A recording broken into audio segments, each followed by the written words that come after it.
Clear prop. Star 73, Cherokee number 2, following twin traffic, 3 mile final, clear Pleasantville. 1 Charlie Bravo, exit in runway 25, going 4 mile final. This is Behind the Prop with United Flight Systems owner and licensed pilot Bobby Doss and his co-host, Major Airline Captain and designated pilot examiner Wally Mulhern. Now let's go Behind the Prop.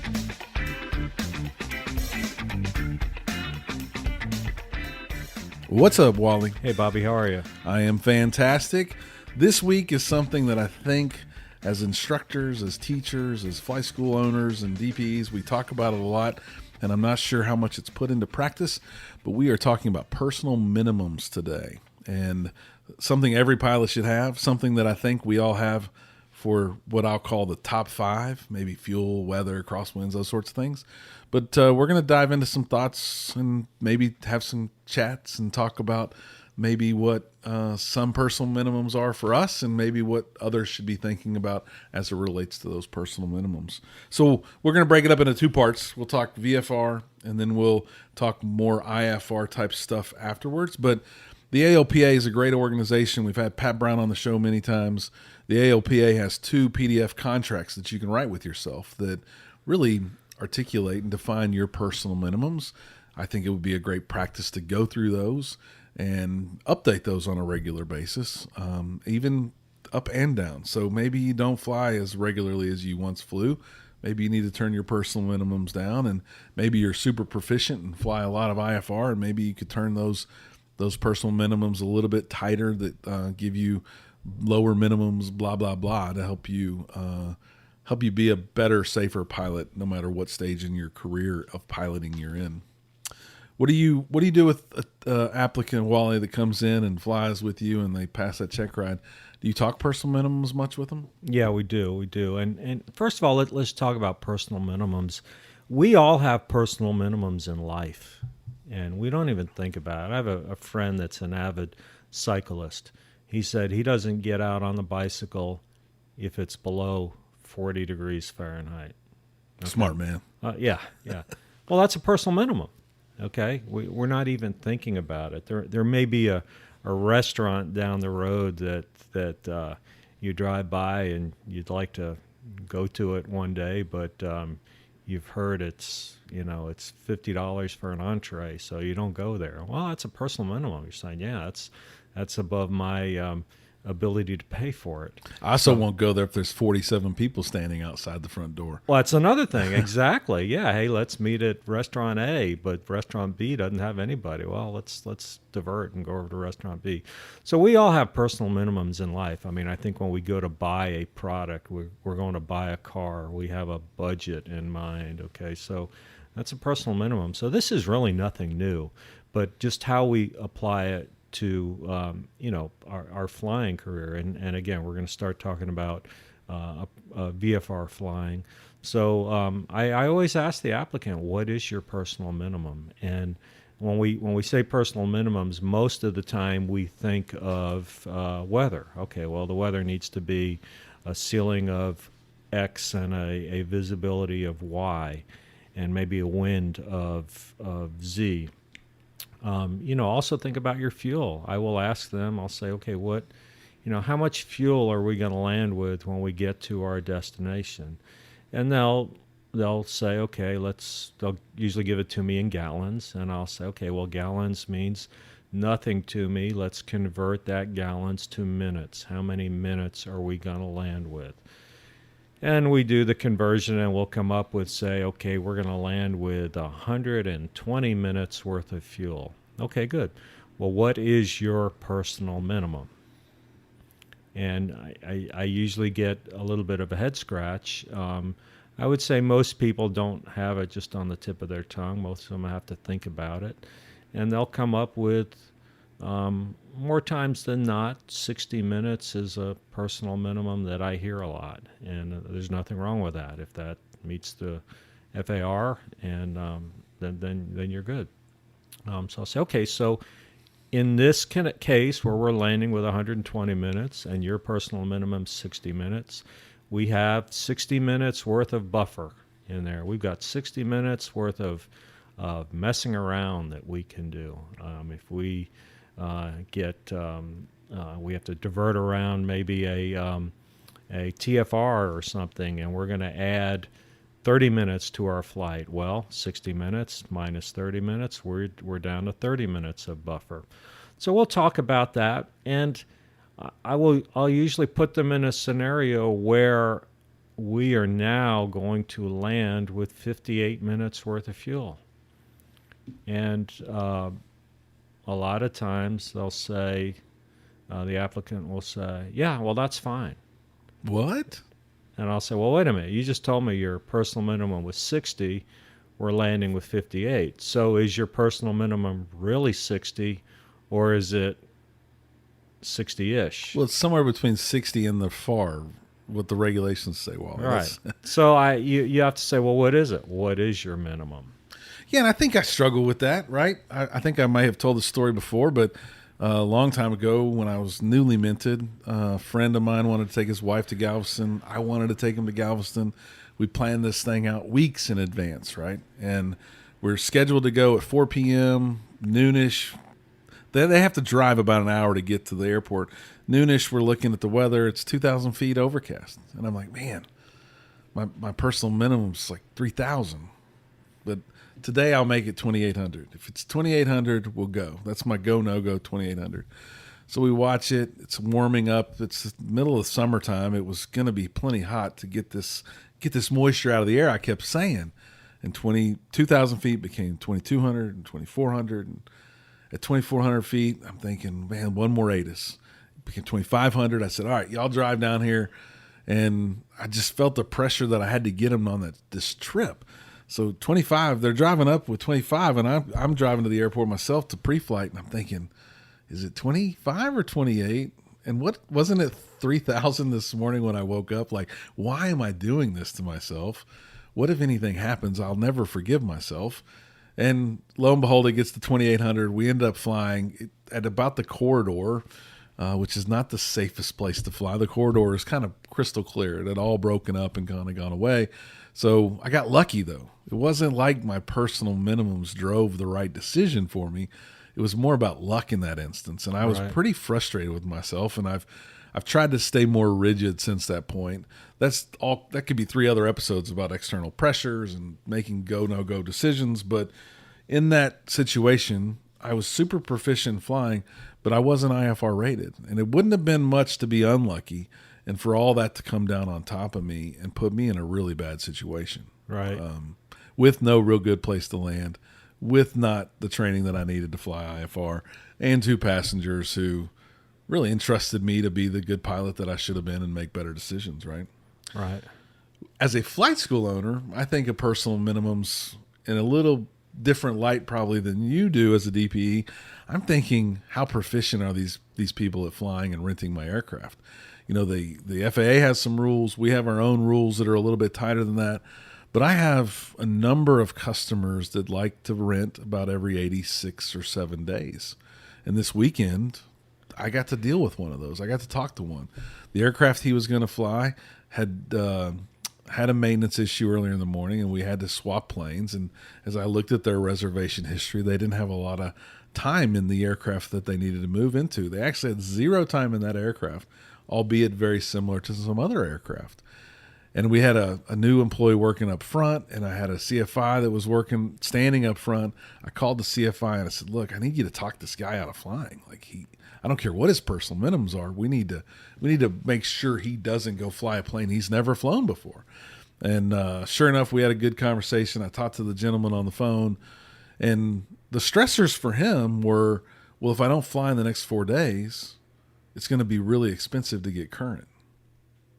And I'm always wondering what that really means, Wally. Like, is $59, $75 more money than what it means to be proficient or current? And I think that external pressure of the 90 days landing 3 times to a full stop to be able to take passengers is a stressor that it shouldn't be as important as we make it out to be, right? If you don't fly every 88 days, are you really proficient to take passengers? Yeah. If you flew 4 times, 12 laps in the pattern in the last 12 months, would it be smart to go on a long cross country with 3 people in the back of an aircraft? I would think not. So I think the personal minimums around how often you fly is really the one that I think about the most. And I don't necessarily need you to rent from here, but we do have rules about renting from here. You can't just say I rent everywhere else and I'm proficient. You have to fly here on a regular basis. But what do you think? What do you think? You being 25,000 hour man, and me not. What do you think the right number of hours for a 75-hour private pilot would be to fly per 30 or 90 days to be proficient? I'd say 2 hours a month. I'm just making something up. We have not planned this, but that's good. I mean, Yeah. I would say 6 hours a quarter. That's fairly good. Yeah. That's not just my 3 landings for sure, right? Right. I should be out doing some maneuvers of some sort. Yeah. I every time I fly with an instructor, I say, before we finish today, make me do a few slips because I don't do them on my own, and I Right. just don't like being that uncoordinated low to the ground. So challenge me on that, right? Right, I think that's important to do, to make sure you hold yourself accountable and hold your flying accountable to being able to do those maneuvers that you could do on check ride day. And I think it's important. Most of the airplanes we have, most of them have some sort of a GPS. It's important, to not just stay in the pattern and do touch and goes, to get out of the pattern and utilize the installed equipment.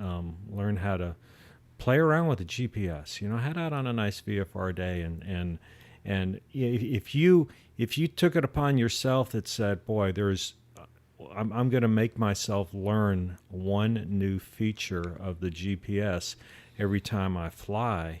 By the end of the year, you're a better pilot because there are tools within those GPSs, the nearest airport function, which most people are pretty good about it now, but I think it's something that we as the instructor community have gotten better on, because 3-4 years ago, I don't think we were very good at that. Okay, we're flying along, we got a problem, we need to divert, and people are looking on their sectional to find the closest, which is fine, that works too, but it's in a GPS, a nearest airport function. That is an interesting one, because maybe I should have personal minimums on how well I know that equipment for both day and night. And how well can I do without that equipment? Because if I'm so dependent on the other end of that spectrum, if I'm so dependent on that, will I fly a plane that doesn't have the GPS? Nowadays there's a almost need for some people to fly a G1000 aircraft, and it's a little scary to me that if they don't have that whiz bang display, that they might not be able to fly as proficiently as they do without it, right? Yeah. And I think the default standard that we all think about is I got to be smart and trained to go up to the G1000. But what if I've never flown a steam gauged aircraft? Yeah. And I've got 200 hours in a G1000. That's a very interesting flight if they get in a steam gauge aircraft and go take off. Yeah. They don't know where to look. And I've given check rides to many people, and in advanced stages. I mean, I instrument and commercial. And we may be in a G1000 airplane, and I will ask him, I'll say, have you ever flown a steam gauge airplane? I'll never forget one young man I asked, it was a commercial check ride. And I said to him, I says, have you ever flown a steam gauge airplane? And his response was, no, but I'd really like to do that one day. And his response sounded like me saying, boy, I'd really love to fly a biplane someday. The way he was talking, and very possible, like they're elusive. Yeah. He could go his whole career and never fly a steam gauge airplane. It's possible. Nowadays, I guess it is, right? It's very unlikely, because I think you're going to get a gig, or you're going to have an opportunity to fly some job in an aircraft that's not that decked out. Yeah. But I would say you should, and if you don't, I think you need to have some personal minimums around that, right? Like I need to fly with an instructor 3 or 4 hours before I fly solo in a steam gauge aircraft or something similar to that. I just at my airline, I'm switching airplanes. I'm moving to a 777, and I flew my last flight on an airplane that has steam gauge airplanes. We have one aircraft type in the fleet that has some steam gauges, not the primary display, but over on the side, and that's the 757 and 767. I flew my last flight on it. So if things keep going well with the airline industry, I'll never fly another steam gauge airplane at the airline. I was going to say, come on, Wally, Yeah. you will. The next Yeah. check ride, you'll have those steam gauges in it. Still VFR, still early in the personal minimums checklist. Like, what about recurrent training? We all have to do a flight review. Occasionally, I'll see on Facebook someone post something like, "Where's the cheapest, shortest flight review I can get in town?" And I'm not sure that's the flight review you necessarily want, but I just did a flight review, and it was more than an hour of ground and more than an hour of flight. And I'm fairly proficient in the grand scheme of things. I just kept asking questions. The person that was doing my flight review was our assistant chief. He's been on the show, Gio, and he kept sharing stuff that was making me a better pilot. Why would I stop? Right. Maybe I have an advantage because I own a flight school and I know these guys, and I don't have to pay for the plane that I'm using, but trust me, I paid for the plane that I'm using. But it's not about the cost as much as it is proficiency in my mind, and I wanted to be more proficient. I have a question that I'll ask. I need to have a heart valve replacement. Does anybody know the cheapest doctor for a heart valve replacement? Of course, I'm being facetious. I don't need a heart valve replacement, but think about that. If you went in and the doctor said we need to have a heart valve replacement, I don't think we shop around for that. No, I think we give go, me the best. And now you can say, well, I probably have health insurance, and it's probably not going to be money out of my pocket, but that's kind of what we're doing with flight training. You don't want to shortchange it. Just find a place that you're comfortable with. And again, you may be very proficient at flying. You may fly a lot. You may fly professionally, and you still need that flight review. For most people who do fly professionally, at least with an airline, there's some sort of annual training where every 6 months, maybe a year. At my airline, it happens to be every 9 months. We're in the simulator for some sort of recurrent training. And that all counts as a flight review. So me in my flying career, I have never had a traditional flight review. But it's not something you want to shortchange. Not at all. And so that begs the question, is once every other year enough? And I don't know that it is. I think the Wings program from the FAA is a great program that goes underutilized. And I think it's because of cost. People think, well, a flight review is more economical than doing 2 or 3 flights with my instructor to stay proficient in the Wings program.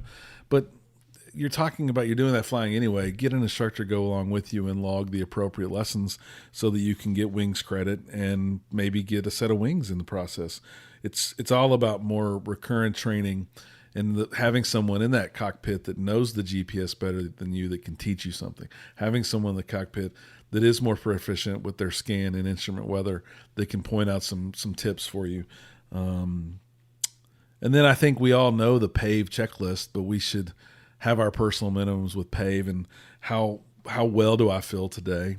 I'm sure there's days where we've all flown and we weren't in our best of shape, whether that be mentally, physically. Hopefully none of us have done anything really crazy, but I'm sure I've flown a little more tired than another time that I've flown, and maybe a little bit fatigued of some sort. I probably could have ate something better before I got in that cockpit, but I think that you need to have a scale of, in this condition, I will not fly. In this condition, I will fly. There needs to be a gray, not a non-gray line, but a black line of where do I need to be feeling mentally and physically before I strap on that airplane and go somewhere. I know with the airline, we have what's called fit for duty, and before we can even download our paperwork for our flight, we have to certify that we are fit for duty. That means that I feel good enough today to get in that cockpit? Yeah. That's an interesting thing. I think we should all do that. Maybe have a checklist for ourselves. Obviously, PAVE is out there, but have something that says, I'm going to declare that before I start thinking about going to the airport today. All right. I think we all do weather. Weather's probably the more easy one, but I would challenge the listeners to say, how gray is that line? If you say when I was a student training, I would write the winds in my logbook every time as almost a data point for me to know, hey, I've landed in 8 knots of crosswind, and I know that it was 8 knots from 280, so that I know what it was like from the right side, and I know what it was like coming from the left side, and that I've challenged myself in all these situations because I didn't want to go take off in something that I wasn't proficient in. But today, I'm not going to take off in 10 knots of crosswind. That's just, there's multiple reasons, but the big one being I don't need to go fly. I don't have to do this trip today ever. We could argue no one has to do any trip ever. But if I'm thinking I'm going to Austin to pick up my daughter, I have 2 really good options, flying and driving. And if flying's out, driving's not that much worse. So 10 knots is kind of my number. Is that gray? Not really. I mean, I'm not going to take off. Now, if I went and flew a lot in 10 knots, that might change for me. But I just don't fly regularly enough in 10 knots or even 8 knots to feel good about it. Would I do 8 knots today? Yeah, I think I would. I don't think that's beyond my skill set. 500-hour pilot who's landed in a lot of crosswinds, I think I can handle that. What about 8 knots of crosswind when it's 11 gusting 20? Probably a different story because I don't know that I've done it in that level of gust factor in a while. And so probably 8 and gusting is not in my personal minimums. Does that all make sense? Does that sound like I'm trying to make myself a safe pilot in my contract there, Wally? Yeah, absolutely. I think the other one that's in the AOPA documentation is visibility and ceiling. And I think as an instrument pilot, that change as a proficient, newly minted IPC instrument pilot, those don't come into play as much because if I'm flying IFR, I have a new set of rules we'll talk about in a minute. But under VFR, I'm not going to take off in anything that's not marginal. And if it's marginal, it's going to have to be a real good reason why I'm getting in it. And I'm probably planning on ultimately filing a flight plan if I take off in marginal weather. But I feel safe. But if you don't have an instrument rating, you don't have that training done, I think you need to have a hard, fast line. It's 3,000 feet. It's 2,500 feet. And you just don't break it. Don't let those external pressures get you like they got me early on in my career. Yeah, and this is going to almost sound like I'm going against everything that we're talking about.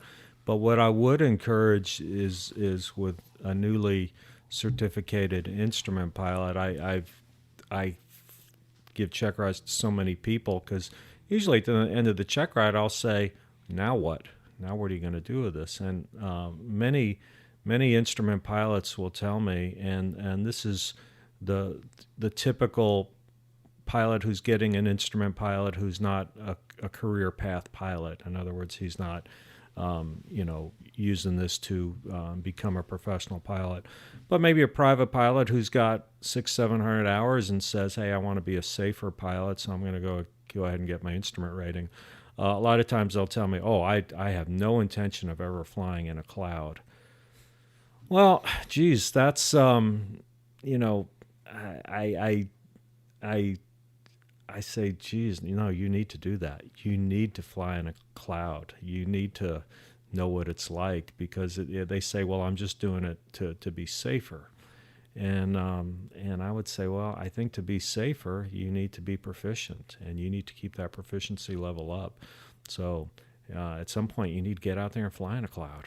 Yeah, it erodes pretty quickly, and I think it's one of those things that for me was a progression. So I did quite a bit of real instrument meteorological condition flying with an instructor, and then I got my instrument rating, and I tried to fly my first IFR flight plan on a clear day. My second IFR flight plan was on a broken day, and broken by meaning broken 5,000, and I was flying at 5,000 ish feet, right? So it was right there at the line. And then it was broken 3,000, and the clouds were 3,000 to 5,000. So I was going in and out, in and out, in and out. And then I flew in something where I flew probably 30 minutes by myself with passengers that weren't pilots for, in soup-like, cloud-like conditions for 30 or so minutes. It wasn't like just because I got my rating, I went and flew in the soup all the way to Austin. That just wouldn't have been logical. Yeah. And the only way that you can continue to be proficient is to do it. And if you don't feel comfortable or it's outside your personal minimums, go do it with an instructor. I mean, they're going to help you be safe. It's no different from driving. I mean, I think Bobby and I have both raised young kids who have gotten a driver's license, and we live here in Houston, Texas. The day our kids got their driver's license, we didn't hand them the keys to the car and say, drive to downtown Houston. We'll see you later. No, I mean, you just kind of stay in the neighborhood for a while, and then you branch out a little bit. You fly on the clear days, and then you fly on the 5,000 broken day, the 3,000 broken day, the 3,000 overcast day. You work up to these things, and now our kids, I think, are perfectly competent to fly to drive to downtown Houston, where it involves getting on an interstate and all that kind of stuff. So, yeah, the other one for VFR is really airport runway width and length. I think for those of us that fly to this airport, we get kind of the best of both worlds. We have a small runway and a big runway. But when you do your flight planning, and I've not gone to too many really small airports, but I went to a place just north of Austin called Spicewood. You ever been to Spicewood, Wally? No, but I've seen it on the sectional. So Spicewood is an interesting in the hill country airport, in the hills, not mountains, but in the hills. And you're kind of coming down a slope and then over a set of trees. We practice this 50-foot obstacle all the time, but you're coming in over this almost 50-foot obstacle with a bunch of houses around you. So you're coming down this slope, which is a little bit deceiving visually, into a runway that's 50 feet wide and about 3,000 feet long. So it's a little bit like the small runway here, but it's got a lot of stuff around it. It's more like almost like a Giddings that's really, really tiny, right? And so I went there, I planned there, I knew everything about the airport, I knew their fueling, I talked to the airport manager even, but I don't think I took into consideration necessarily everything that was around the airport. I mean, it had a similar runway, so I figured I'm good. But I went around on my first pass because I got a little slow and I thought this is not good, I'm just going around. But I think we all need to have some ideas on what are our thresholds. I would not go land on a short field, like a real short field somewhere. I'm talking 1,500 feet. I ain't doing it. Right. And I might be able to do that here, land within the 1,000-footers, but I'm not going to go do that in the woods somewhere where I have to be really, really proficient in my short field techniques. Yeah. And for the most part, we're pretty spoiled. I mean, when you think about it, most of the runway lengths that we deal with are, we probably don't see anything less than 3,000 feet anywhere. Right. For the most well, that's part. why I won't land short, because I don't do it on a regular basis. Right. And it's something to think about. Never mind an unimproved surface. I've never landed on a grass strip, and while one day I might aspire to do that, I ain't doing it unless I have a plan and somebody that's going to go with me to do it. Right. Nighttime is an interesting one. Do you fly at night? Do you fly at night alone? Are you proficient at night? Will you fly at night in a single engine? I think I hear a lot of people saying that's some really dangerous flying, and there are different risks and consequences to nighttime flying. But I'm not adverse to flying at night. Houston's a little different because there's so many airports and so much light. It's not necessarily even nighttime around here normally.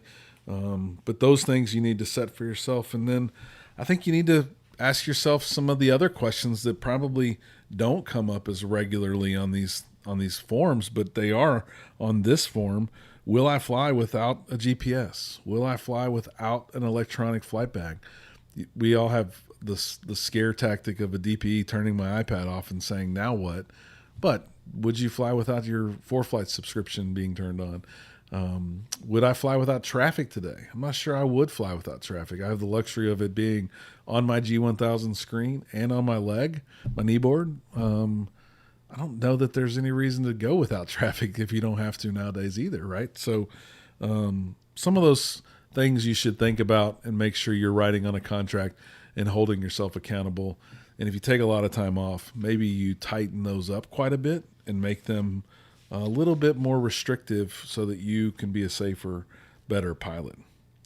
Now let's jump over to IFR. Some more strenuous things that I think you got to think about, right?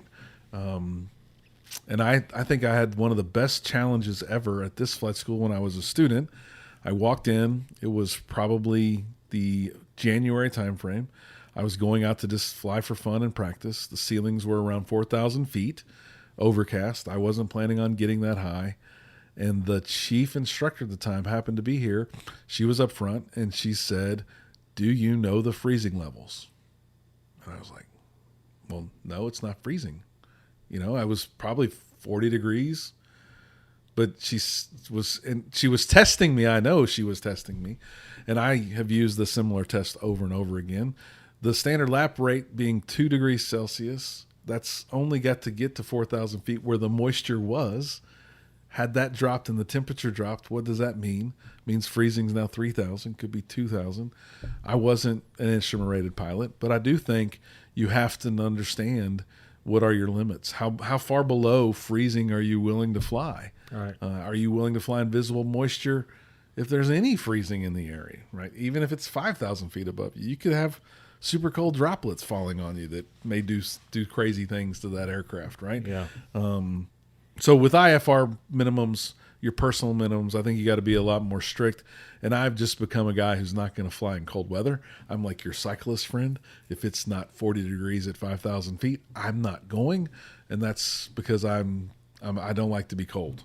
But recently I took myself out of the game because I had not done any instrument flying in so long.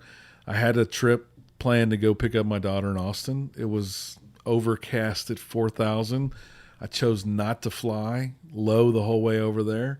And when I didn't take that flight, I was like, you know what? I'm not proficient.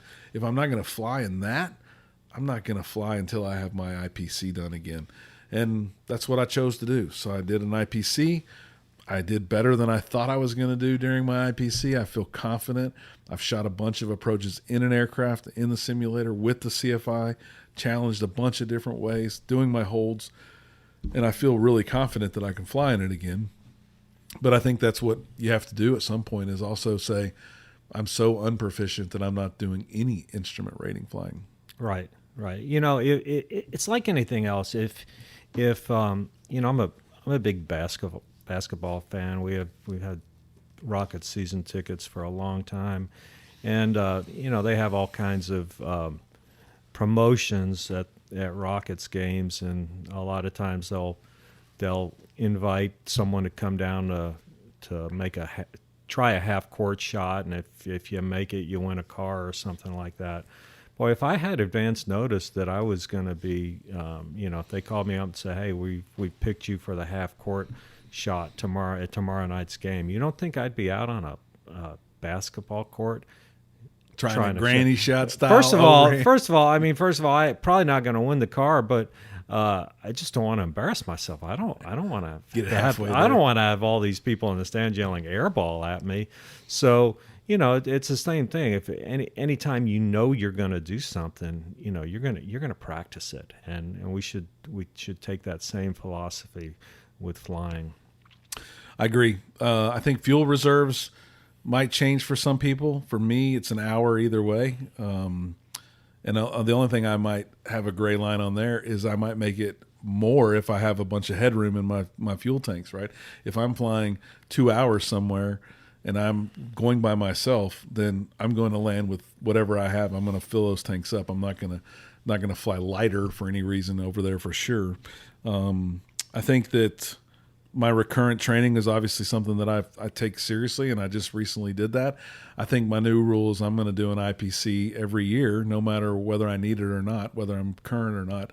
I just learned so many things from Geo in my last one that weren't necessarily all brand new techniques, but they were techniques that I hadn't tried or practiced in a while. And that was a lot of GPS stuff. We did a lot of G1000 stuff in the aircraft and in the sim. How to load a hold that's not published. How to fly the hold, and then autopilot go out on you. Are you really flying, or are you just sitting there watching it do all that work? And he was a wizard with the G1000, loading Victor Airways and all these other things that I'd never done and probably didn't know to do when I got my instrument rating, but made my tool bag much more valuable to me. And so I just think I'm going to do it every year, no matter what now. And then I think what's interesting about the IFR document from the AOPA is it's got the weather minimums and those things that you need to work with a flight instructor and be proficient before you set all those. But it has, just like the VFR one, but we didn't talk a lot of detail about it, is the I will section. I will get a full weather briefing every time I fly in instrument conditions. I will make sure my EFB is charged and with me on this flight.